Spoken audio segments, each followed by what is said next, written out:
You know, there are those people who everything they do, they have something to prove. They're trying to impress you. They want to make sure that you are sufficiently impressed with what they're capable of.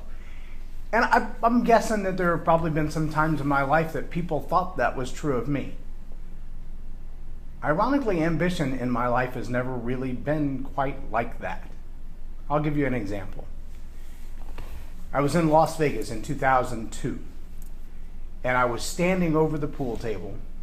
We are now 2 games and 2 games. The winner of this game advances to the next bracket in the National Pool Championships of the BCA, Billiard Championship of America. There's a certain type of rules that they play by and that type of thing. And as I looked down at the table, I realized that there were 2 different ways that I could make my shot. One of them is perfectly legal, and by that I mean it's playing by the rules, it's leaving the ball on the table, having contacted my ball. The chances of me making my shot were literally 0. The 8 ball was frozen against the rail. The opponent's ball was frozen against my ball. Now, the truth was, making the legal shot, meaning I made legal contact, he has to shoot it from wherever it stops, would also mean moving the 8 ball and moving his object ball. I knew that I could make contact with my ball, but I also knew there was no chance, that it was physically impossible to make my shot, even though I could make contact with the ball. But something in me always said do the right thing rather than do the strategic thing. Now, the strategic thing in this case wasn't wrong. It just wasn't exactly the way the rules were intended. Here's what I mean. From where I was, I could easily just shoot the cue ball into the pocket. Now, it would be a scratch, and I would have to hand over the ball. But even with complete control of the ball, the opponent had no way to make his shot. His best opportunity would be to break up the 2 and leave us safe. If I make contact with the 8 ball, though, I'm guaranteed not only to break them up, but to leave him a wide open shot with the only 2 balls left on the table, his final object ball and the 8 ball. It never crossed my mind to take the illegal shot.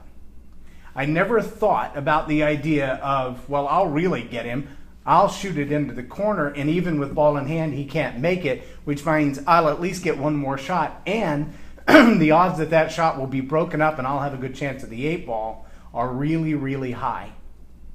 And I've outshot him already. I made mistakes in the other games that cost me, but I could do this. I could win this. And instead, I shot the shot that was in the rule book. I played by the rules. I shot the bank shot. I hit my 8 ball. I broke out his 4 ball. I left the game wide open. He finished the game and he won. And he looked at me and he said, that took a lot of integrity, because I personally would have shot it right into the side pocket and left the impossible shot for my opponent. My coach, when I walked off, he said, you realize losing this game means you're out. You're done with the tournament. And I said, yeah. He said, you realize that shooting that ball straight into the side pocket would have given him ball in hand, but that's all it would have cost you. The odds that you would have won that game are still higher than 50-50. And by winning that game, you'd have won that bracket. And by winning that bracket, you would have advanced probably into significantly higher. Well, as it turns out, I finished place number 756 out of 1,800. So right in the middle of the field. I've never been back to the National Pool Championships, because the question in my heart was simply, could I compete at that level? I don't care if I win at that level. I don't care if I walk away with all the gold. My life isn't about having the biggest trophy for public speaking, or the biggest trophy for teaching, or the biggest trophy for playing pool, or the biggest trophy for playing basketball. That's not what I've ever been driven by. I've never been driven by, I have to be the best in the world. I just want to be obedient. And in that moment, doing the wrong thing, again, consequences are not high. It's just not in the rules. To shoot the scratch in the side, it's kind of dirty pool. It's an intentional foul. A foul means you did something wrong. My conscience at that moment was more important to me than whether I won the bracket. Now, that player, that win of the bracket went from 756 to the top 200. And with all of the people still playing in those brackets, it only took 2 more wins to get in the top 10 of the National Billiards Championship. That's pretty significant. When you think about all the people that were in it, how fast those brackets narrow. It could have been that I won 7 or 8 more games and I was in the top 10 of the United States players of billiards. But my integrity seemed in that moment what drove me to make a difference. Now, am I talented enough? I don't know. That was 15 years ago. I don't know if I'm talented enough to play at that level now or not. That day I was. I had all the skill. I had all the understanding of the game. I had all the control of the cue ball that it took to get to the national championship, to rank in the top 50%. I had everything necessary. But I didn't have the character to allow myself to play what I thought was dirty pool, to shoot a shot that falls outside the rules. I've heard John Maxwell say many, many times, talent is never enough. It's one thing to be gifted. As Cy Alfred says in this book, The Divine Detours, which this book has been a whipping, let me just say, I've enjoyed it. It has reminded me of a lot of things that God has taught me along the way and brought those back to fresh memory, but it's also brought them to a fresh application. So if you get a chance to pick up Divine Detours by Cy Alfred, I highly recommend it. I'm sure you can get it on Amazon or anything else. If you can't find it, send me a private message and the cost of the book, and I will find you one. I'm not going to give you one. I don't have the budget to do that, but I will make sure that you get one if you can't find it. I want to share with you a little bit out of this book because the idea that talent is not enough, giftedness is not enough, it's a hard thing for some people to deal with. And the reason it's hard for some people to deal with is that they want to think that if I'm good enough, that I have earned the right. If I'm good enough, my talent should not only open doors for me, but my talent should also allow other people to step aside. There should be other people who look at my talent and go, you're that good, I'm not even going to compete with you. Now, I know that stigma does affect some people. In the back of their minds, they look at it and they think, that guy's so good, he's not even in my class, and I don't want to feel like a loser, so I'm not going to play him. I've never had that either. I've never been intimidated by somebody else's ability to play. In fact, when I learned how to play pool, the old man that taught me, this is no exaggeration, literally could lay the stick on the table, look at the shot one time, close his eyes, and with a single hand, not only drop the ball, but control it with so much English that he could put the cue ball exactly where he wanted for the next shot. He was not just talented, he was very strategic, he was very wise. In some people's minds, he's just a crazy old hippie dude. But that man beat me every game I played, every time I played him. And that's how I got better. That's how I got good. I didn't get good because my natural talent made me good. I got good because I had the discipline to keep doing it. Same thing with racquetball. When I played in racquetball and I played in the tournaments and I placed in the top 3 in Honduras, I worked my backside off to get to that level. But once I got to that level, I didn't care to win the whole thing. I didn't have to win the whole thing. When I ran the 5K, I trained for months to run that 10K. When I ran that 10K in 48 minutes, that's not a bad time for a fat guy. But I ran the 10K in 48 minutes and I was sufficiently pleased with the accomplishment that I had set out to accomplish and run a 10K in under an hour. That's all I wanted to do. And I accomplished that and I was done. My ambition has never driven me to do much more than enough to convince myself I'm capable. It's never driven me to lay everything aside for that one ambition. I want you to listen to what Cyan says in his book here. This is on page 31. He asks the question, is it ambition or is it a burden? Here's a powerful truth. Wherever there is envy and selfishness, or selfish ambition, disorder and every evil practice will result. Why disorder? Because God has created order and it involves surrender, not self-promotion. People who practice selfish ambition sit on the throne of their own lives, kings and queens of nothing. But since a real throne exists, God designed it for God alone. Now here's where I want you to listen up real close. Our dreams easily become idols that we worship. Now, we've been talking in the last 30 pages of this book up to this point about the dreams that God has given us. God-given dreams, God-given ideas, God-given visions for down the road that God's saying, this is what I want to use you for. This is what I've made you for. Like Joseph being the right hand to Pharaoh. Right? Like David being called from being a little boy, a little shepherd boy in the field, to being the king of all of Israel. All of those dreams and ambitions that God has laid in your heart, that you're looking down the road going, that's what I want to be. Whether it's an Olympian, or it's a best-selling author, or it's a motivational speaker, or it's the pastor of a church, or it's just the best parent in the world.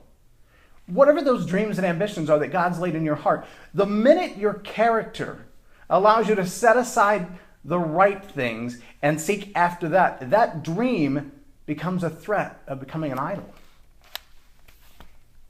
Our dreams easily become idols that we worship. There are altars littered with ashes of broken marriages, families, and churches. I want you to think about that for a minute.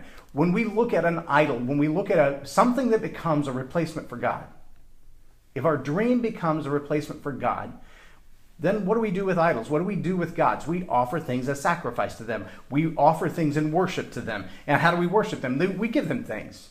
If you look all the way back to the ancient days, whether you're talking about Molech or you're talking about Yahweh, there were things that were brought. Molech, he wanted children, so people would sacrifice their children to Molech.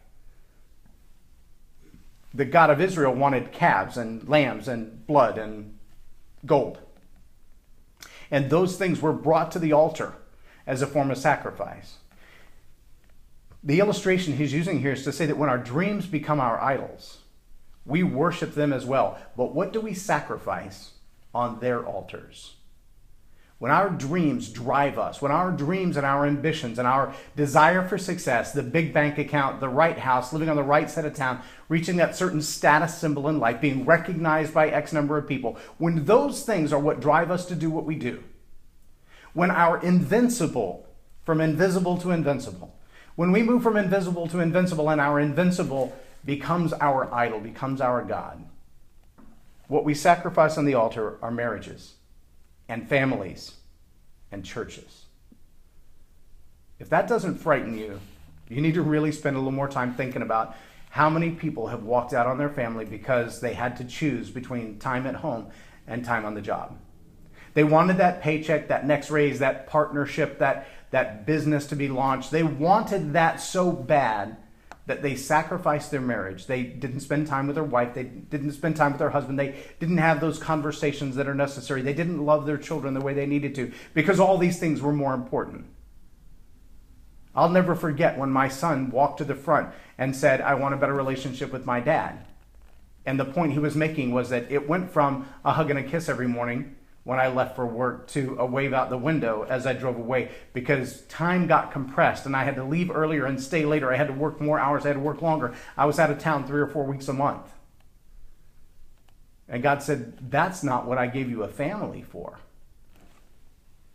Our dreams easily become idols that we worship, and their altars are littered with the ashes of broken marriages, families, and churches. On the other hand, selfless, not selfish ambition, selfless ambition creates success and salvation for others at the expense of self. The Bible calls selfless ambition a burden. Selfless ambition is a burden. Burdens are simply selfish ambitions that have died and been resurrected as selfless. These ambitions have been brought through the fires of God's timing. Burdens are ambitions that have experienced divine detours that often pose as pits and prisons. That's where burdens are born. Ambition is the marble hiding in the masterpiece. I had a chance on the Meet the Messenger show to visit with a guy by the name of Coy Poitier.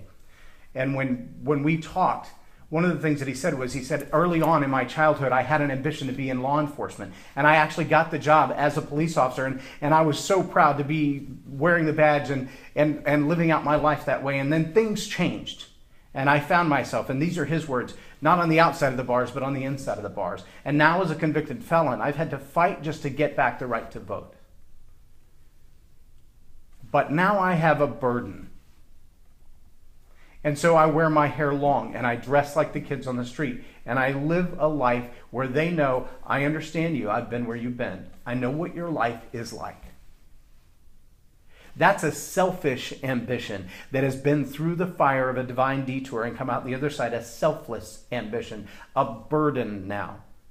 So now he has New Reel Studios, and he brings people in who have gone through television production school and they want to be in movies or TV, and he teaches them the next level of how to do that. He brings people in who haven't been taught in the sciences in the way that they want to. Their nonprofit allows them to learn at the next level, anything from oceanography to the arts.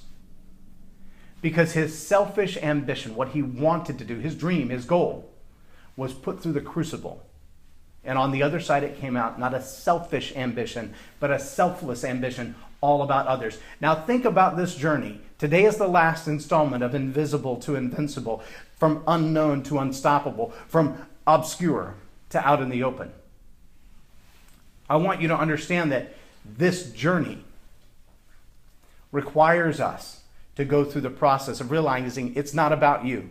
It really is about other people. We've got to lay down what we want and focus on what God wants. We've got to be intimate with God. The cry of my heart recently and more every day is, God, I want you to be the loudest voice in my life. I want to hear you speaking so loud and clearly that I don't hear anyone else or anything else. God, allow that to be the cry of my heart perpetually. From Invincible, we have to understand requires character, and it's all about a character thing. Have we allowed our selfish ambitions to drive us, or have we become selfless in our ambitions? And here's the sad thing. When we look at people across the world, it's real easy as human beings to say, I realize that there are those who are celebrities and they've been recognized. Even in Christianity, we have celebrities. Christian television, we have celebrities. And we say, well, how did they become celebrities? Well, what is it that they're doing that everybody recognizes and gives them the big thumbs up? Well, some of it's just ambition. They've worked really hard to become known. They've paid the right people, played the right game, been in the right places, been part of the right circles. They paid their dues. But there's a difference between those and those that God lifts up, because God looks at them and says, your ambition is selfless. Your burdens are what drives you. Reach people, change lives, touch people. I started doing this program because I wanted to build a platform. Over just the time that I've been doing this program, God is continuing to squeeze my heart. And when I got the first email from someone who said, I love watching your program when you're filming with those guys on the Transforming Grace set and you're talking about all those things. It's so cool, but the audio is not loud enough. Well, that was by design, to be honest with you. I initially said, we'll put the Facebook camera behind all the other cameras. We'll make sure that the view is not perfect so that they have to go back and watch it on television. We'll allow them to hear something, but not everything perfectly clear, because I don't want it to be so perfect that they don't have any need for the television broadcast, because this really is a promo for the broadcast. And then he said, but I'll never see the broadcast because I'm in Nigeria. But I still want the content. I still want to watch the show. I just can't watch it on TV. If I don't get good quality on Facebook, I won't get it at all. And I thought, if my selfish ambition to promo what I'm doing means that someone who wants to hear what God is delivering through our conversations doesn't get it, I'm doing this all wrong. And so we've started running an extra mic. In fact, we run 2 cameras now to Facebook, so it's both on the fan page and it's on my personal profile. So there's easy access anywhere in the world, anywhere you can get access to Facebook, you can see what we're doing. Because God said it's not about you. It's about a character thing. Will you take the cheap shot? Will you shoot the ball into the corner, into the side pocket? Will you take the scratch for the chance to win the game? Or will you keep your integrity intact? Will you play by the rules when it seems like everybody else would have done the other thing?